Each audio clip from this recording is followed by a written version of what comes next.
একটি শান্ত গ্রামের প্রান্তে থাকতেন এক স্নেহশীল দাদি। তার একমাত্র সঙ্গী ছিল একটি গরু, যার নাম সোনালি। সোনালি ছিল সাধারণ গরু নয়, সে প্রতিদিন অনেক দুধ দিত। দাদি খুব যত্ন করে গরুটিকে লালন-পালন করতেন। ভোর হলেই তিনি উঠে সোনালিকে পরিষ্কার করতেন, তাজা ঘাস খাওয়াতেন এবং নিজে ফল দিয়ে বানানো পুষ্টিকর রস খেতেন। দাদির বিশ্বাস ছিল, শরীর ভালো রাখতে হলে স্বাস্থ্যকর খাবার খাওয়া দরকার।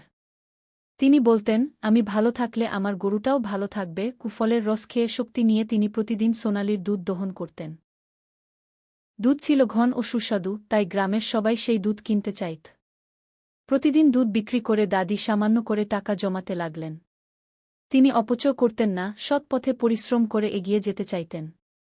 ধীরে ধীরে তার জমানো টাকা বাড়তে লাগল। দাদি সেই টাকায় আরও ভালো খাবার, পরিষ্কার বাসস্থান এবং গরুর জন্য আরামদায়ক গোয়ালঘর বানালেন।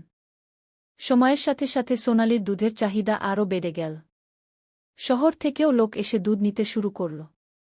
দাদির ঘরে আর অভাব রইল না।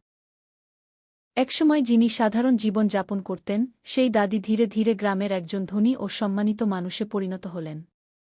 তবুও দাদির জীবনযাপন বদলায়নি। তিনি প্রতিদিন আগের মতোই ফলের রস খেতেন, সোনালির যত্ন নিতেন এবং সবার সাথে ভালো ব্যবহার করতেন। তিনি বুঝেছিলেন, বড়লোক হওয়ার আসল রহস্য হল পরিশ্রম, স্বাস্থ্যকর অভ্যাস ও প্রাণীর প্রতি ভালোবাসা।